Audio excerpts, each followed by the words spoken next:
Hello everyone, my name is Janelle and this is my boyfriend Kevin. Today we are recording my Dyad project for S122 Interpersonal Communication. The purpose of this project is to explain how listening plays a major role in the communication process and why it is a valuable skill. We are focusing on how listening and hearing can cause conflict between conversations between loved ones, family members, friends, and even coworkers.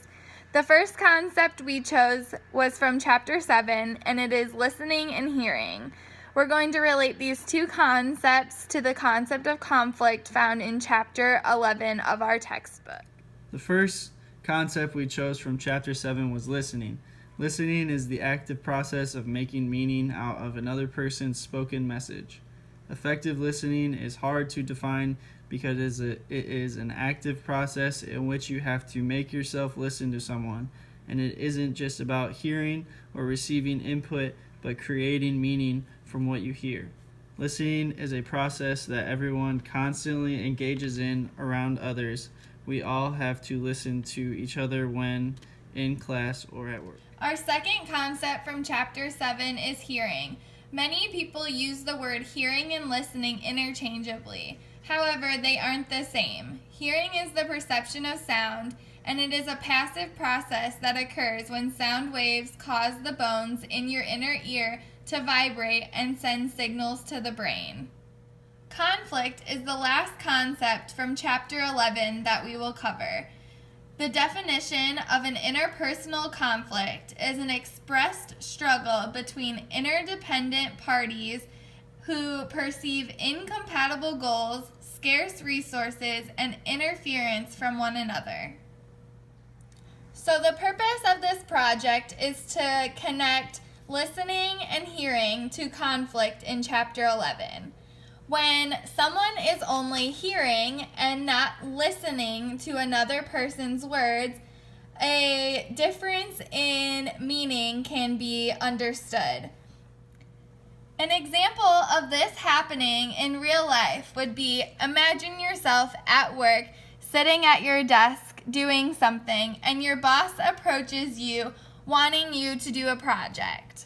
You're only hearing what they are saying and not listening to them completely, which means that you are not getting an understanding of what they are saying. So when the boss asks if you know what you're going to do, you respond and say yes. However, when you go to turn in your project to your boss that he wanted done, there are things wrong. And this is because you only heard what he said instead of listened to his words, which causes a conflict between you and your boss.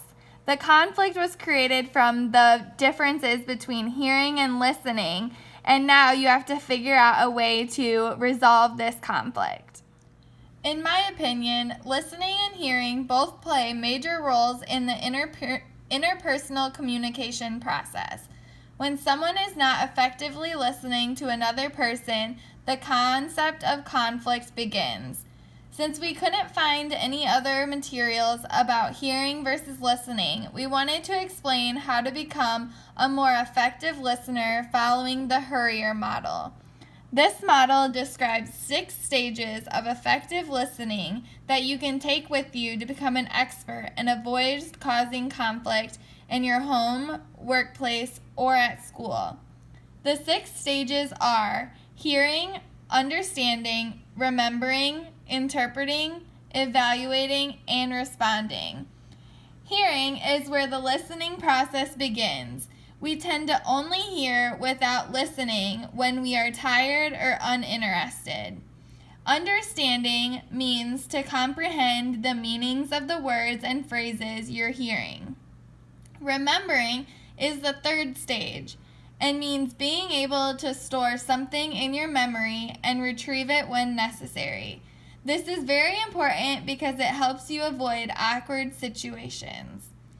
Interpreting.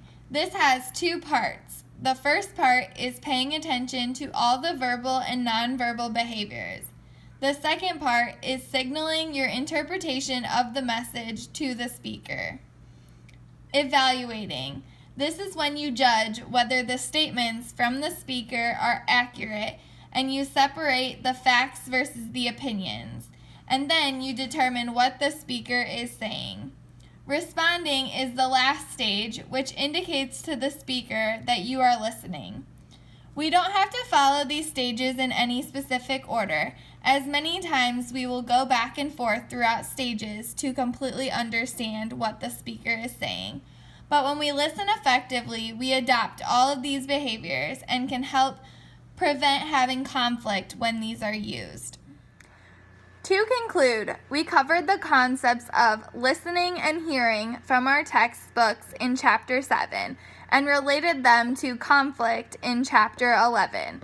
We hope that you take away the ways that you can be an effective listener and not just hear what others are saying, but are able to create messages from what you hear to prevent having conflict with others around you in the future.